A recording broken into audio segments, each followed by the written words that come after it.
Oko travailler kino suka ya molongo. Ozako continuer ko sala musala po na ngai. Ozako intercéder po na ngai. Seigneur, merci. Naebi ki atana lali na kozala kaka na kimia. Car c'est lui qui intercède à ma faveur, en notre faveur, pour na yonde konangai, pe ponangai, andimba kate, eza makambu ya solo, alala kapete, à la droite du Père, il ne fait qu'intercéder. Pour na nini na tungisama. C'est lui qui intercède pour toi, est plus fort que n'importe quel intercesseur. Crois en lui. Et si tu crois en cette intercession, okomona gloire naïe. Yango tolobino ka merci. Merci pour tout ce que tu fais. Merci pour cette assurance. Merci pour tout ce que tu mets dans nos cœurs. Merci pour la joie. Merci pour la paix. Merci pour l'accompagnement, Seigneur. Merci de nous porter dans tes bras. Merci, Jésus. Nakotala biso lokola basumu kite. Mais nakotala biso lokola ba oyo lingaka mingi. Ba oyo nyokwa maki pona bango. Ba oyo lataki kotia nzube pona bango. Bolingo wana eleki makasi koleka. Yango Jésus natikalika na makolo na yo. Nako continue ko liki akake pa na yo. Na mbetu ya berceau bébé azolala. Papa zo ronflé. Maman zolala. Nanya batela ka mwana wana. Tangu papa na mama bazolala. Nanya zo sambela pona libota. Ezaka yo Jésus Christ. Yango na lobino merci. De tout cœur, je te dis merci. Accepte cette action de grâce, mon Dieu. Accepte-la pour la gloire de ton nom et à cause de ta fidélité et de ta bonté. Seigneur, merci. Encore une fois, tu peux te lier ma boko makasi. Tu peux si 10 minutes na bande kwa louange. Bongo tozi orientation et discernement. Louange. Tikala ya kotelema. Les hommes ko le sengo. Tikala ya kotelema. Nabi ke louange ba beta biso non stop moko ya 10 minutes. Amen. Mais avec toi Jésus je régnerai à jamais. Zamba zali malamu zambe. Zamba zali malamu zambe. Zamba zali malamu zambe.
Zamba zali malamu zambe.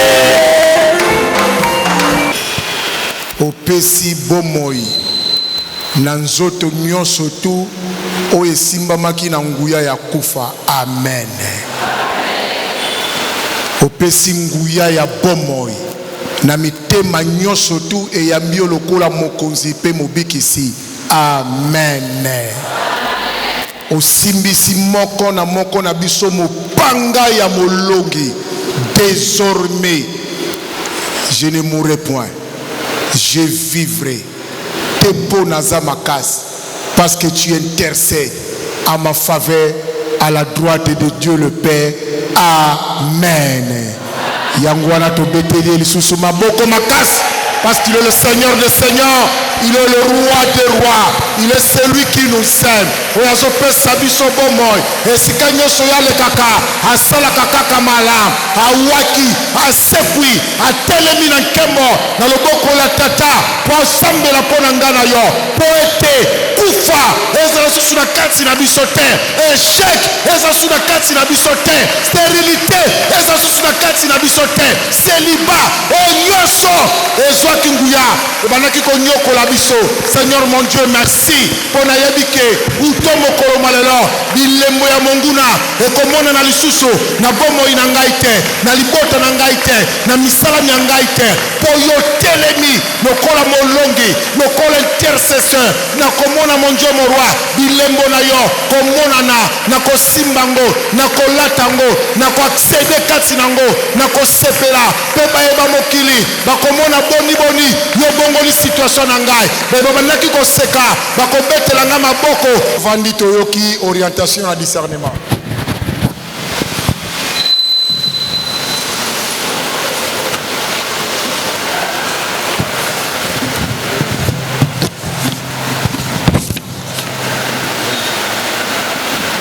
Tobengi maman Cécile allez capon le témoignage.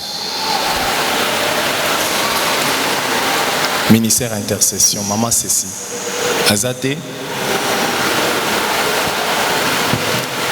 na lombango penza tango azali koya tobeteli mokonzi maboko makasi.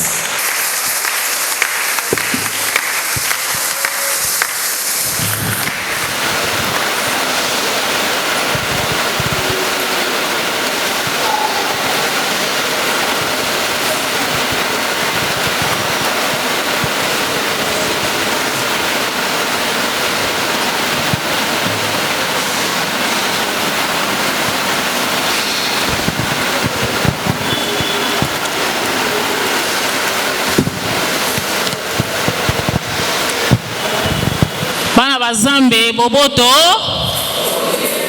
Alléluia. Alléluia. Alléluia. Alléluia.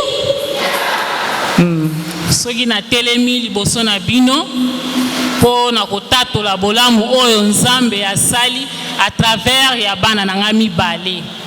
Première na quatrième. Tosisi milulu ya Pâques. Moi ya Pâques, tosisi milumu nyonso nzela ya kuruze dimanche na koti Pâques. Lokola na salaka na beach na kotaka mingi na Sainte-Anne.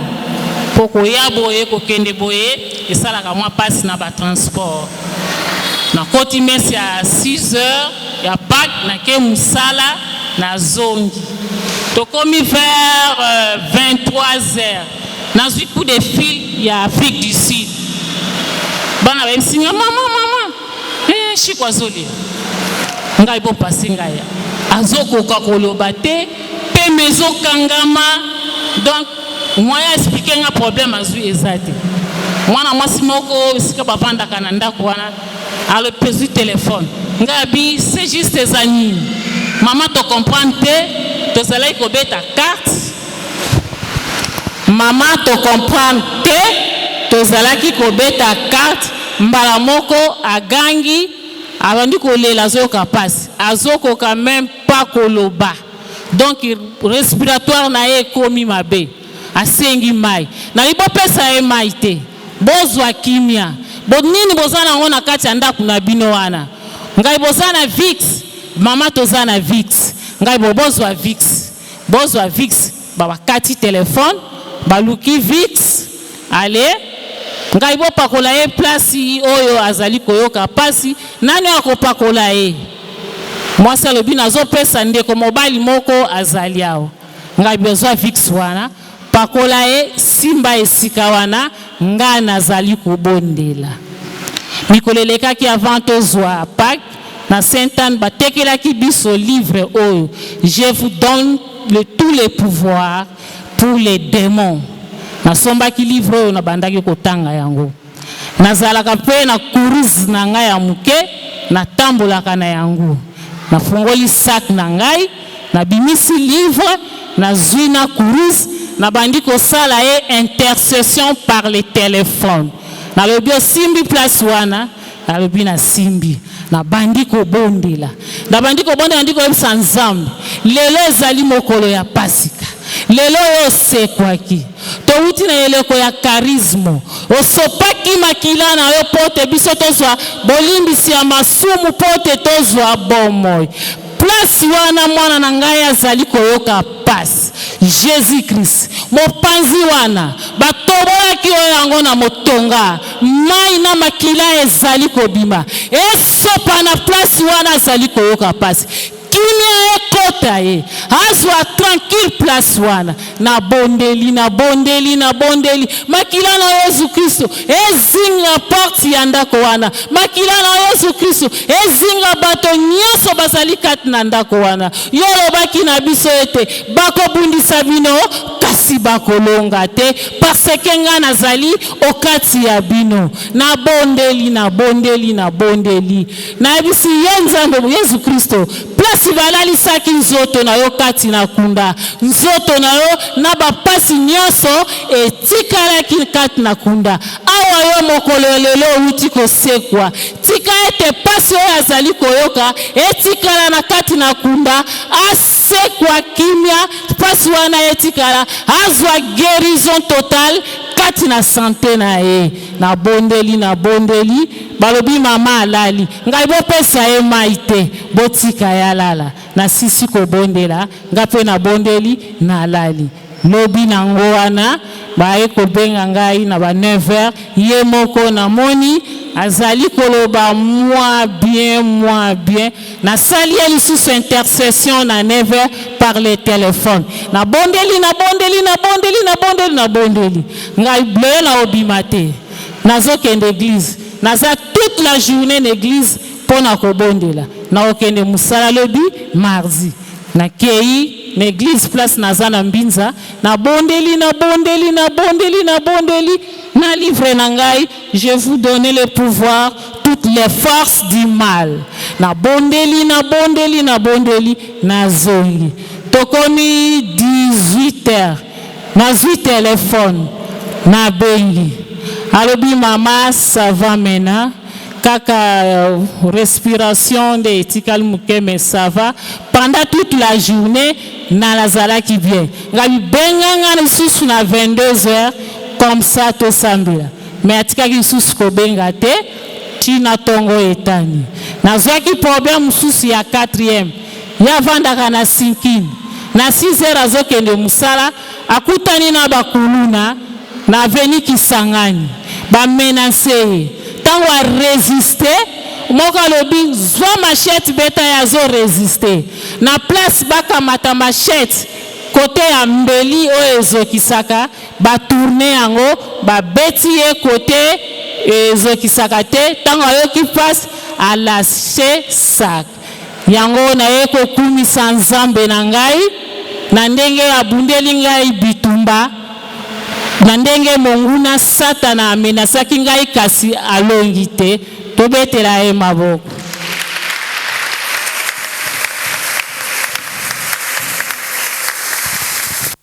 Mama afukami to sambeli pona yo tomboli loboko na mobali.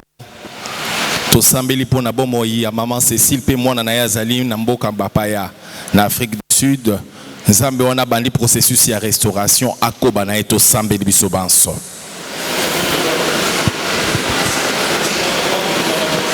Seigneur,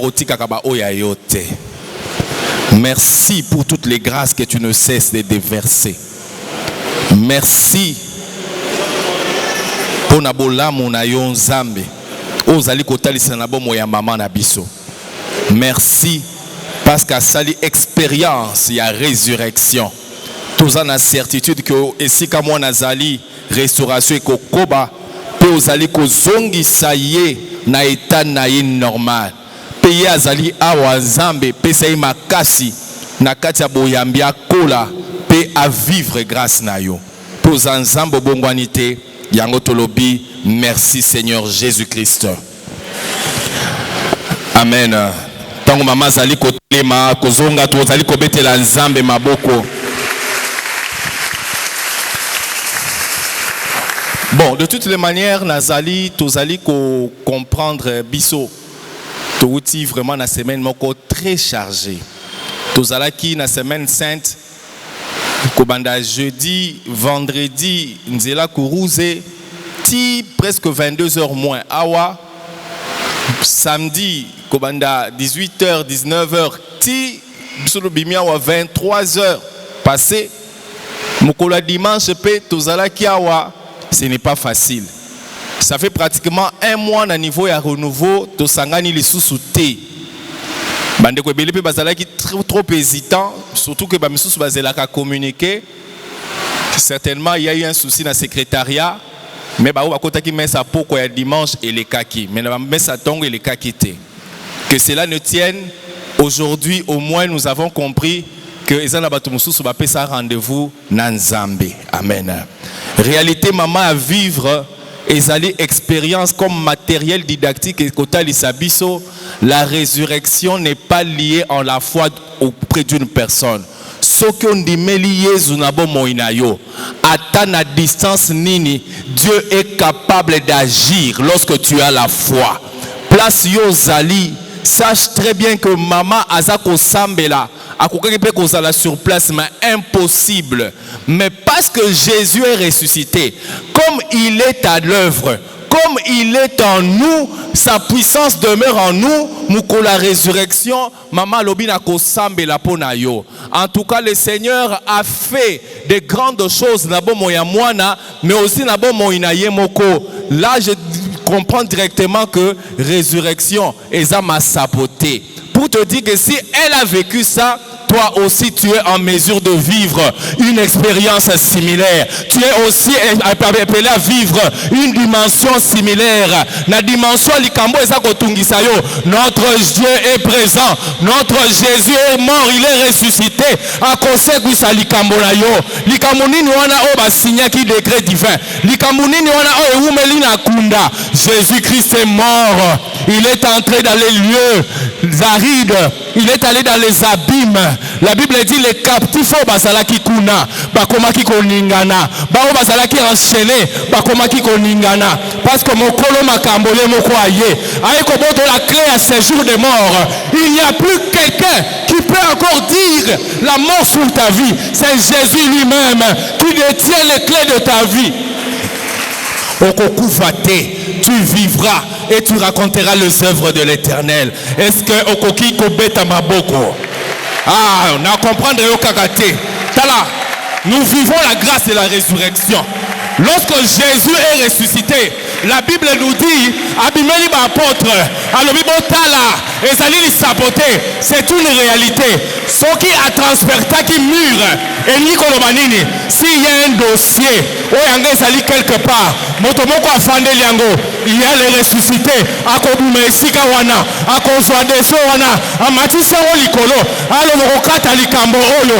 La Bible dit que les ordonnances sont condamnées, il les a courés sur la croix, ordonnance non soit libota na yo, et à la lien à famille, et à la bonne conduite sur la folie de la croix, sur la puissance de la croix, car Jésus a payé le prix. Dieu communique cette grâce dans ta famille. Au sommet de ma bouche avec raison, ma belle yabo moina ezali koningana. Les choses vont changer. Les choses ne seront plus la même. Si hier, Babenga Kinga est tout là, aujourd'hui, le Seigneur ressuscite pour une nouvelle identité. Le Seigneur est en train de me donner un carnet d'adresse important. Le Seigneur est en train de me donner un témoignage. Voici ce que le Seigneur a réalisé dans ma vie. Voici ce que le Seigneur a réalisé dans ma vie. Jésus est mort, il est ressuscité, mais aussi pour le renouveau. Ce qui est aïe na makambo mande ko tambola te. Na kati ya ministère na yo, na kati ya groupe na biso. Résurrection olo et a ko changer makambo. Et même alliance ya sika. Seigneur, toi tu renouvelles l'alliance. Est-ce que tu peux encore acclamer très fort? Tozo kendeka na déclaration. Nous déclarons que tout ce qui nous liait captifs, Christ nous a libérés. Bien plus, il est ressuscité. La Bible dit, il est assis à la droite de Dieu le Père. Et notre vie est cachée en Christ dans les lieux célestes. Elingi Koloba, lorsque tu vas me chercher, tu trouveras l'agneau de Dieu. L'agneau de Dieu, il est l'avocat. Il est celui à côté de la Kangaï. Lorsque le diable veut m'accuser, il y a un sang qui a coulé. Ce sang-là me justifie. Ce sang-là me justifie. Dites-toi que le sang de Jésus te justifie. Et ça la libota. Les gens ont fait des sacrifices. Les gens ont péché. Attends le diable à l'objet. Libota ont limitation et sali. Toi tu diras, le sang de Jésus crie plus fort que le sang d'Abel. Le sang de Jésus crie plus fort que le sang d'Abel. Que le sang de Jésus crie guérison maintenant. Que le sang de Jésus crie guérison maintenant. Que le sang de Jésus crie résurrection maintenant. Que le sang de Jésus crie richesse maintenant. Que le sang de Jésus crie délivrance maintenant. Avec raison. Je déclare que le Christ est ressuscité. Il vit en moi. Et rien ne peut encore me nuire. Rien ne peut encore me tourmenter. Rien ne peut encore limiter mes efforts. Car lui-même a pris ma place. Commence à déclarer ça. Déclare ça dans ta vie. Que la puissance de la résurrection est traversée par mon inayo.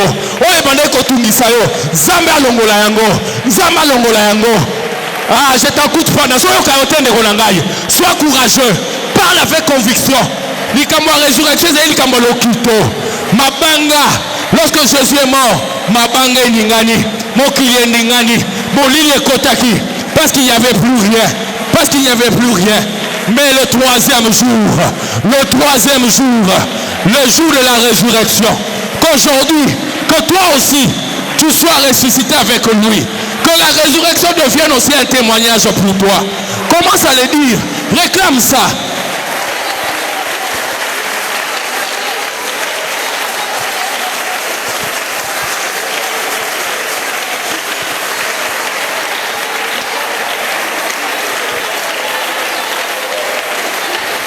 Voilà. Ozo mata ndenge wana.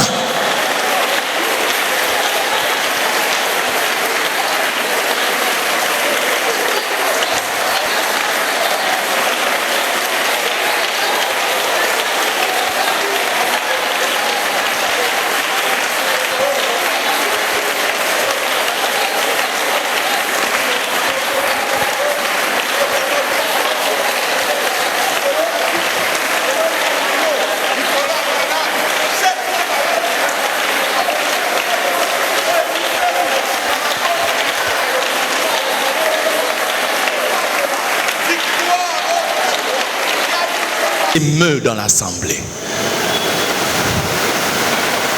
La Bible dit, il vous est avantageux que je m'en aille. Une manière de dire, avant de vivre la grâce du ressuscité, tu dois être rempli du Saint-Esprit. Et ni kolobanin, ba défi à venir, ba défi à lobby, et sengeli onction ya sika. Que le Seigneur puisse te oindre d'une huile fraîche. Et si au salaka, tu as les mêmes compétences, mais l'huile va te qualifier. Et si au salaka monganga, les personnes que tu vas soigner, et que ça n'a maillé les naoté, mais l'onction de Dieu, et que simba le bokonayo, tu seras excellent à cause de l'huile fraîche. Moto azosala mombongo, il est dans les commerces, tu fais des transactions. Cette fois-ci, maboko na weko zala ko tobokate. Soki maboko ay mokonze tobokaki, babeta ki ba sete, ezalaki po ba finance na yo ekoyate. Qu'une huile fraîche et ya ko agrandir ba richesse na yo. Ah voilà, rempli, sois rempli, désiré et katinayo. Le Saint-Esprit, il renouvelle. Il est question de révélation. Il est question que tu puisses avoir la foi pour que tu prennes conscience que Makambo est ma sapoté.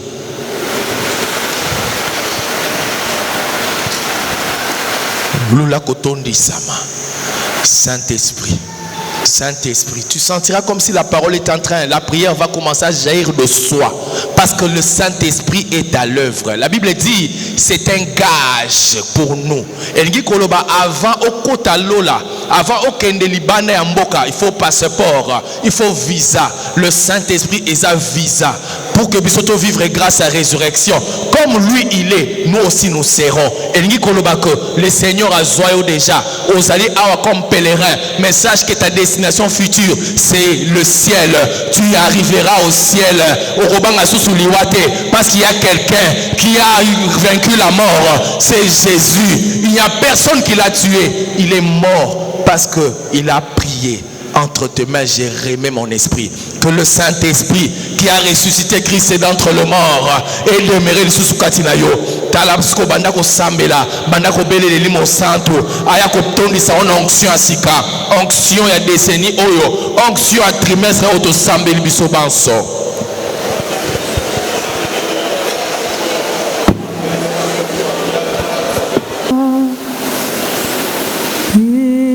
L'Esprit est là.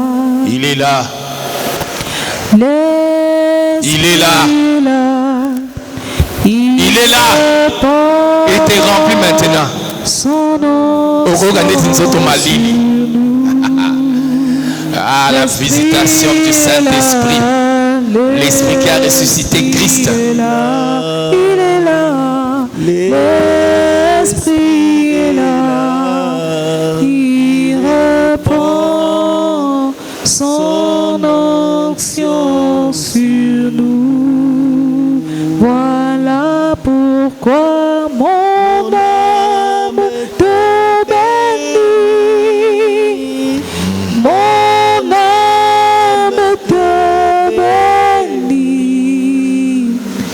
Mon âme te bénit. Une grâce. Car je sais que tu es là. Mon âme te bénit. Mon âme te bénit. Car je sais que Voilà, Zomata, Azako consoler les blessures intérieures. Le Saint-Esprit est en train de toucher les cœurs blessés. Le cœur blessé maintenant. Recevez l'onction de Dieu. Recevez la consolation du Saint-Esprit. Là-bas, papa, c'est lui le Père par excellence. Même si ton Père t'a abandonné, il y a un Père qui sait prendre en charge ses enfants. Il ne t'abandonnera jamais. Même si tu vis comme si Dieu n'existe pas, il est là. Même dans ton chaos, il est là. Même si rien ne marche, il est là. Même si tu manques à manger, il est là. Même si tu manques à vivre, il est là. Il est celui qui te faut. Il est celui qui renouvelle encore son amour, sa miséricorde.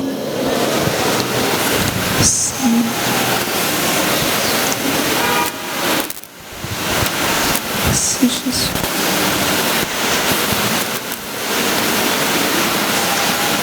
Tozo sukisa losambo na biso ezana ndeko moko nzamba kotia maloba na motema na ye aza kolela na motema, mais le Saint-Esprit est en train de déverser aza kosopa mai ya sika. Le Saint-Esprit est en train de verser encore de l'eau na motema wana eza ya kozoka. Les situations compliquées les humiliations que tu subis, il y a quelqu'un qui a pris ta place. C'est Jésus-Christ de Nazareth. Il est là pour te rassurer qu'il est avec toi. Il te rassure. Il te fait du bien. Voilà. Voilà. Voilà. Voilà. Voilà. Voilà. Voilà. Voilà. Voilà. Il est là. Et voilà.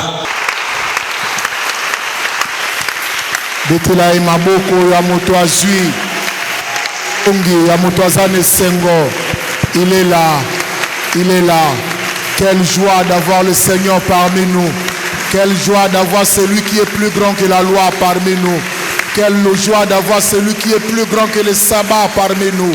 Azambe, oya bongoli likambo na yo, mawa na yo ne sengo, oya longo na prison. apesi yo liberté. Ozomona ngo lokola ndoto ndenge Pierre pa monaki lokola ndoto azondima te azokamwa me makambo wana ezosalemela yo makambo wana ezokokisamela yo esika le balobaki eza inaccessible mpo na yo ekomi mpo na yo accessible. Oh Dieu merci makambo salaka moko takoki kosala ngo. Restaurateur des cœurs brisés, sois loué. Est-ce que tu peux chanter ce cantique? Honneur à toi la main cachée, sois loué à jamais. Mon Dieu, sois élevé. Merci. Merci à toi, Seigneur, le Dieu tout-puissant. Sois loué, sois exalté pour les merveilles que tu accomplis dans ma vie. Les moments pour t'adorer, sois loué. Ton amour est si fort pour moi, sois loué. Tu m'offres le don de vie, sois loué à jamais. Mon Dieu, sois exalté. Merci, merci à toi, Seigneur, le Dieu tout-puissant. Jésus, sois loué, sois exalté pour les merveilles que tu accomplis dans ma vie. Tobeteli nzambe maboko makasi.